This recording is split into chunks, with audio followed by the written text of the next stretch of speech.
Welcome back, everyone. Before we dive in, make sure you drop your thoughts and the lessons you took from this story in the comments. And don't forget to like and subscribe. Let's get into it. I sat in my usual chair by the window, my dark glasses covering eyes that could see everything. My fingers rested on the Braille book I pretended to read, but my gaze stayed fixed on my husband, Corey, as he checked his phone for the 15th time in an hour. He smiled at the screen, that secretive smile I had memorized over the past 3 months since my vision returned. 3 months earlier, I had opened my eyes and seen the ceiling of our bedroom in our quiet suburban neighborhood outside Atlanta. For 2 years, I had lived in darkness after the accident. Doctors had said the swelling in my optic nerve might go down one day, but after so long, I had stopped believing in one day. That Tuesday morning, I saw the pattern in the paint, the soft light through the curtains, and Corey sleeping beside me. I should have shaken him awake with the news. I should have cried in his arms. Instead, I lay still and watched him. Something in my gut held me back, a tight knot that had been forming for months as he became distant and distracted. So I got up carefully, moved around the room the way I had learned to move while blind, slid my dark glasses on, picked up my cane, and said nothing. By the end of that first week, my instincts were confirmed. Corey, a black man I had loved since my mid-20s, was having an affair. He stepped outside to take calls, his voice dropping into low, warm tones I realized he no longer used with me. He came home late, claiming deadlines at the firm. He went straight to the shower, scrubbing away perfume I could now see him checking for in the mirror he thought I could not see. I watched him from behind my dark lenses as he walked into the kitchen that afternoon, his phone buzzing. He answered quickly. "Hey, baby," he murmured, voice soft. "Yeah, she's in the living room. No, she cannot hear us. You know, she just sits there with her books." He laughed quietly. Anger burned through me, but my hand stayed steady on the Braille pages. To him, I was a piece of furniture, a blind, black wife in a chair, no longer a woman with eyes and choices. "Just a few more months, and I will have everything sorted out," Corey said. "Then we can be together for real. She will not be a problem. She depends on me for everything. Where is she going to go? What is she going to do? She is blind." He paused, listening. "All right, Sierra. I will see you in an hour. I am telling her I have a late meeting. Love you too." He ended the call and came back to the living room. I kept my head slightly bowed, fingers gliding over the raised dots like I was concentrating. "Ayana," he said, using the slow, patient tone he reserved for me now, as if I were both blind and hard of hearing. "I have to go into the office for a few hours. Big project deadline coming up." "Okay," I answered softly. "Will you be home for dinner?" "Probably not. Do not wait up." He kissed the top of my head, that practiced gesture that once meant love and now felt like a performance. "You will be all right here by yourself?" "I will be fine," I said. "I always am." I listened to his footsteps, the door closing, the car backing out of the driveway. Only when the sound of his engine faded did I take off my dark glasses and stand. Our living room looked familiar and foreign at once. Corey had rearranged the furniture. The beige couch we had chosen together was gone, replaced with a burgundy sectional I had never seen. New abstract paintings hung on the walls. None of it surprised me. When you live with a woman you believe cannot see, her opinion stops mattering. The house we had bought together 5 years earlier had slowly become his stage. I walked to the window without my cane, my legs steady from secret practice. In the first days after my vision came back, moving had felt strange and dizzying. My brain had to relearn how to process visual information after 2 years of relying on touch and sound. But the adaptation came faster than I expected. The specialists at the clinic had told me my eyes were healthy, that it was nerve damage that needed time. Time had finally done its work. Outside, children rode bikes and neighbors walked their dogs. To anyone passing on that quiet street, we were just another black couple in the suburbs. No one knew my marriage was rotting from the inside, or that I was secretly watching my husband plan a new life without me. I went to Corey's home office, a room he discouraged me from entering alone, so I would not hurt myself. Now I recognized the real reason. This was where he kept his secrets. I sat in his chair and opened his laptop. I had learned his password months earlier, just by listening and counting keystrokes. With my sight back, it took seconds to confirm what my ears already knew. His email told the story. 8 months of messages with Sierra. I had learned her name from one carelessly minimized window 2 weeks earlier. Love notes. Photos. Complaints about me. She has become a burden. I feel trapped taking care of her. I just need to get what is fair from the house and savings, and then I can leave. He wrote about the money like it was his. The house we had bought together. The account we had funded when I was still consulting before the accident. My disability settlement. I printed the most incriminating messages and slid them into a folder I had started that first week my vision returned. I checked our accounts next. Small withdrawals, regular and deliberate. $500 here. $1,000 there. Enough that he might think I would not notice. Yet over 3 months it added up to far more than carelessness. In a locked desk drawer, easy to open when you can see the mechanism, I found bank statements for an account I had never heard of, opened 6 months earlier. Transfers from our joint checking. Deposits that matched the small withdrawals I had tracked in a spreadsheet I updated nightly while Corey slept. I photographed every page with my phone. Evidence. Proof. The only person who knew the full truth was my older sister, Chanel. I had told her the morning after my vision returned. Chanel, a no-nonsense black woman who lived across town with her husband, Leon, had wanted to storm our house that day and drag Corey out by his collar. I convinced her to wait. If I confront him now, he will lie, I said. If I wait, he will make mistakes. I need him to underestimate me a little longer. That afternoon, when Corey was at work, I sat with attorney Carla Jenkins in a quiet office tower in downtown Atlanta. Carla, a sharp black woman in her 40s, listened as I laid everything out. The sudden return of my sight, the affair, the secret account, the messages. You have already done a lot of my work for me, she said, tapping the folder. Georgia does not divide property strictly down the middle, but judges do not like deception. We will need financial records, clear evidence of adultery, and documentation that he is hiding assets. He thinks I am still blind, I said. Good, Carla replied. Let him keep thinking that. The more confident he feels, the sloppier he will be. I will connect you with a private investigator and a forensic accountant. You keep pretending. We will do the rest. The private investigator, a former detective named Howard Blake, came to the house one morning while Corey was at the office. Howard, another black professional with tired eyes and a steady manner, walked the rooms with me. Living room, kitchen, master bedroom, his office, he said. 4 cameras should be enough. Wireless, motion-activated audio and video.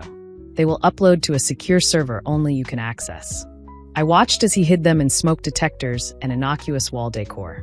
Seeing the tiny lenses vanish made my stomach clench, but I nodded. I needed the truth recorded. The forensic accountant, Eric Lawson, met me 2 days later. In his downtown office, I slid the copies of bank statements and my carefully kept spreadsheets across the table. Eric, a tall black man with an analytical calm about him, studied the documents. You did good work, he said at last. Based on this, I would estimate he has already moved around $50,000. I can trace the rest.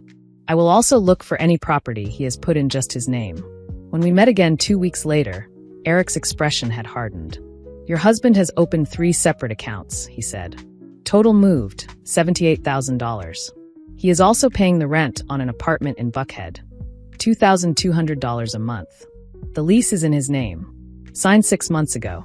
The room swayed for a moment. While I had sat in the dark relying on him, Corey had been furnishing a second life. He has been researching divorce law too, Eric added. Specifically cases where one spouse is disabled. He has looked up arguments that the primary earner should keep most assets. I closed my eyes. It was not enough for Corey to betray me. He wanted to use my blindness as leverage to keep the house, the savings, everything we had built together as a black couple who had climbed steadily into the middle class. The final piece I needed was simple and brutal. Footage of Corey bringing Sierra into our home. Howard's photographs already showed them at restaurants and going in and out of the Buckhead apartment. But I wanted proof that he had crossed the last line, that he felt so secure in my helplessness he would violate our bedroom. I gave Corey the opportunity himself. One evening, while he clicked through channels in the living room, I said, Chanel wants me to stay with her for a few days next week. She says the kids miss me. He did not hesitate. That is great, he said quickly. You should go. It will be good for you. I heard the relief in his voice. On Sunday, Chanel picked me up. Corey carried my bag to the car, hugging me a little too loosely, already thinking about his freedom. We drove 2 blocks, turned the corner, and stopped. Chanel grinned at me. Hotel, she asked. Hotel, I confirmed. I had booked a room under my maiden name, Ayanna Foster. From there, My laptop became a window into the house I was supposed to have left behind. Monday, nothing happened. Corey went to work, came home, spent hours on the phone in his office. The hidden camera caught him telling Sierra that I was gone until Wednesday. "We have the place to ourselves," he said. I saved the clip.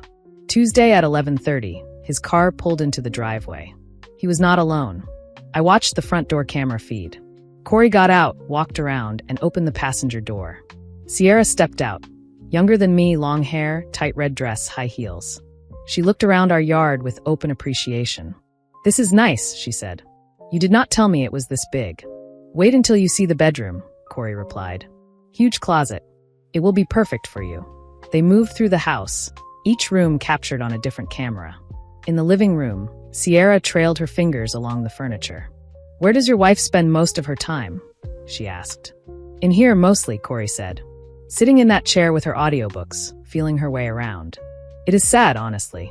I listened to them talk about me like I was a ghost. When they reached the bedroom, my hands shook on the keyboard, but I kept watching. Sierra sat on the edge of our bed, laughing, before pulling Corey down with her. I recorded every second. Their kisses, their whispers, his promise that this will all be ours soon. Proof that he had used our home as a stage for his betrayal, while I was supposedly safely out of the way. When they finally left after 2 hours, I sat in the hotel room and let the rage rise and recede. Then I called Carla. "I have everything," I said. "Video, audio, financial records." "Then we file," she answered. "You have been patient long enough." The next morning, my phone rang at 10:15. "What is this?" Corey shouted the moment I answered. "They just served me divorce papers at the office." In front of everyone. I had rehearsed this conversation in my mind, but the raw panic in his voice made me calmer instead of weaker. "It is exactly what it says," I replied. "I am divorcing you for adultery and financial misconduct." "Adultery?" he demanded. "You cannot prove anything. You are blind, Ayana. You do not even know." "Corey," I cut in. "I am not blind. My sight came back 3 months ago. I watched you sneak out. I watched you move our money. I watched you bring Sierra into my house and into my bed. I have it all on camera." Silence.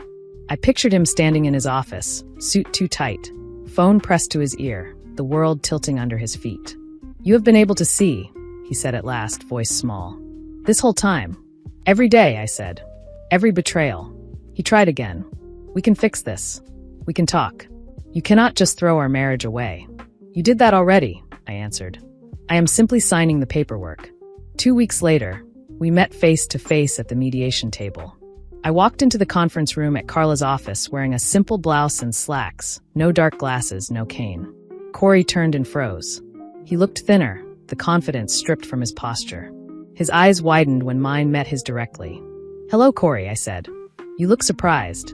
The mediator, retired Judge Gloria Benson, a dignified black woman with silver hair pulled back in a bun, watched us silently for a moment before beginning. Carla laid out our terms. I would keep the house. Corey would return the $78,000 he had moved, plus interest. I would receive alimony for 2 years while rebuilding my consulting career. Corey's lawyer, Alan Moore, attempted to push back. "My client was the primary earner," he argued. "Mrs. Carter has not worked in 2 years. The alimony is excessive." Carla slid a tablet across the table and pressed play. The room filled with the sound of Corey's own voice. "She is blind. Where is she going to go? She depends on me for everything." The video showed him and Sierra laughing in our bedroom. Judge Benson watched quietly, then looked at Corey. "Mr. Carter, given this evidence, your attorney would be wise to advise you to accept these terms," she said. "You have risked far more than money here." After a long moment, Corey nodded. "We agree," Alan said. The settlement was drafted that afternoon. A month later, we sat in a small courtroom in Fulton County in front of Judge Helena Cross to finalize everything. Carla argued briefly in support of the agreement. Alan raised mild objections for form's sake. Judge Cross, another black woman with sharp, assessing eyes, reviewed the documents and then the evidence packet Carla submitted. When she looked up, her gaze was cool. "Mr. Carter," she said, "the record shows you moved substantial marital funds into accounts your wife did not know existed and used joint resources to pay rent on a separate apartment. The record also shows clear proof of adultery, including bringing your paramour into the marital home while your wife was away. Given the circumstances, These settlement terms are more than fair." She signed the order. With one stroke of a pen, my marriage ended. The day Corey moved his remaining belongings out, I stayed at Chanel's house. When I returned that evening, the silence felt different. No more careful lies. No more pretending. Just me in a house that belonged entirely to me now. Over the next months, I painted walls, replaced furniture, stripped the bed where they had lain, and bought a new frame and linens in deep jewel tones that felt like power instead of pain. At the same time, I rebuilt the part of me that existed outside of marriage. Before the accident, I had been a business consultant specializing in organizational development. Losing my sight had forced me to quit. With my vision restored and the divorce settlement providing a cushion, I decided to start my own firm rather than crawl back into someone else's hierarchy. I called it Vision Consulting. My former supervisor, now a senior executive, was a black man named Gerald Price. I met him at a coffee shop downtown, my first time seeing him since before the accident. When I told him my sight had returned and that I was launching my own company, he looked skeptical but intrigued. "You picked quite a time to jump back in," he said. After a 2-year gap, I slid a proposal across the table. Gerald read it slowly, flipping pages. I had done my homework. His company was in the middle of a merger, and I outlined a plan to assess the two cultures and help integrate them. "Give me 2 weeks for an assessment," I said. "If you do not like my work, hire someone else for the full project."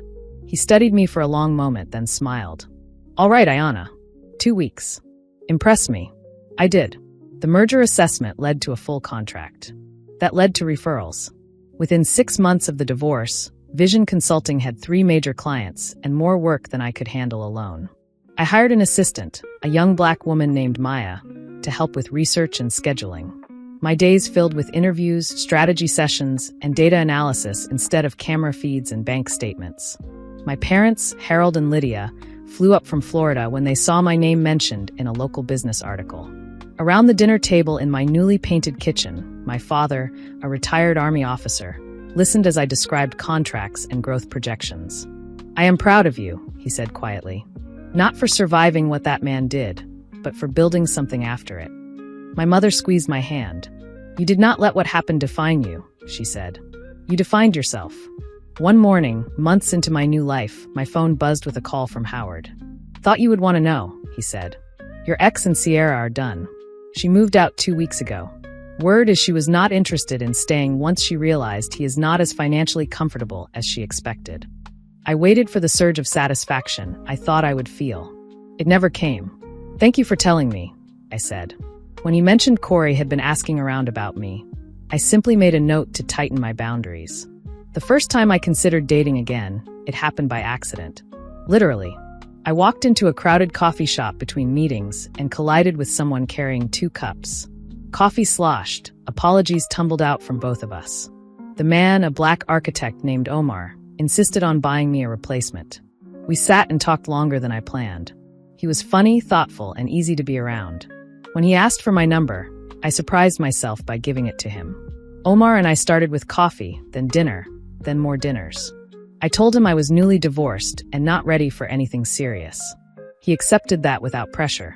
It felt strange and good to laugh with a man without calculating consequences, to be seen as a woman, not a burden. For the first time since the accident, possibility felt like something other than a threat. Almost 18 months after the divorce, I saw Corey in person outside of court for the first time. I was walking through a furniture store, choosing pieces for Vision Consulting's new office space, when I looked up and found him standing on the other side of a display. He looked older, shoulders slightly hunched, eyes tired. For a heartbeat, we just stared at each other. Then he walked over. "Ayana," he said. "Hi." I nodded. "Hello, Corey." He glanced at my outfit, my confident posture, the design notebook in my hand. "You look good," he said. "Really good." "Thank you," I replied. "How are you?" He gave a short, humorless laugh. "I am getting by," he said. "I heard about your firm, Vision Consulting. Sounds like you are doing well." "I am." An awkward silence settled between us. "I tried to reach out," he said. "I left a letter at your door." I texted. "I wanted to apologize to talk." "I read the letter," I said. There was nothing left to say. He swallowed. "I was a terrible husband," he admitted. "I know that now." "Yes," I said evenly. "You were." He winced but did not argue. "Can I ask you something?" he continued. "Why did you wait? When your sight came back, why not confront me right away?" I looked at him, really looked, and saw the same man who had calculated how to use my blindness to keep the house. "Because if I had confronted you then," I said, "you would have lied, hidden money faster, twisted the story. I needed to be sure. I needed to win, not just feel better for an hour. Waiting let you show me exactly who you were." He nodded slowly. "You did win," he said. "Completely. I lost the house. I lost money. I lost you. You lost what you tried to steal," I said. "You never had me by the time we went to court. I was already gone." He took a breath. "Are you happy?" he asked. I thought about my firm, my team, my renovated home, my morning runs, my dinners with Omar, and the quiet in my own head. "Yes," I said. "I am very happy." "Good," he murmured. "You deserve that." I held his gaze for one more moment. "So do you," I said. "I hope you learn how to be better than you were with me." Then I turned and walked away. This time, I did not need to look back to make sure he was watching. The past no longer had that power over me. That night, I sat in my home office, reviewing plans for Vision Consulting's expansion. Gerald's company had just offered us an exclusive partnership for their new regional offices in Charlotte, Nashville, and Birmingham. I would be hiring more consultants, mentoring younger Black professionals the way no one had mentored me. My logo glowed on my laptop screen. Vision Consulting, helping organizations see clearly. Papers covered my desk, contracts, reports, a note Maya had left about a promising applicant. On the wall hung framed articles about the firm and a photograph of my team, a group of Black professionals smiling at a conference we had helped design. Evidence not just of survival, but of creation. I went to the window and looked out at the same street where I had once sat frozen in a chair, pretending to be blind while my husband whispered into his phone. The scene outside was almost unchanged. Cars in driveways, porch lights glowing, children's bicycles leaning against fences. The difference was inside, and inside me. Losing my sight had once felt like the end of who I was. Corey's betrayal had felt like confirmation that I was unlovable unless I was convenient. But those years had taught me something else. That sight is more than vision, and weakness is not the same as trust. I had learned to see myself clearly, even when others refused to.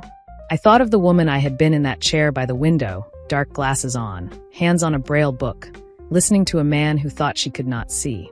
I thought of the woman standing here now, eyes open, hands steady, making decisions for her own life.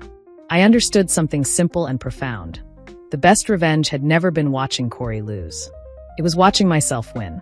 I turned away from the window, picked up my phone to text Omar back about dinner, and sat down at my desk. There were contracts to sign, projects to lead, people to hire. My life no longer revolved around what had been taken from me. It revolved around what I was building, and I intended to see every bit of it clearly. If you enjoyed this story, please like, comment, and share this video with your friends. Subscribe and turn on the notification bell so you never miss a powerful story drop.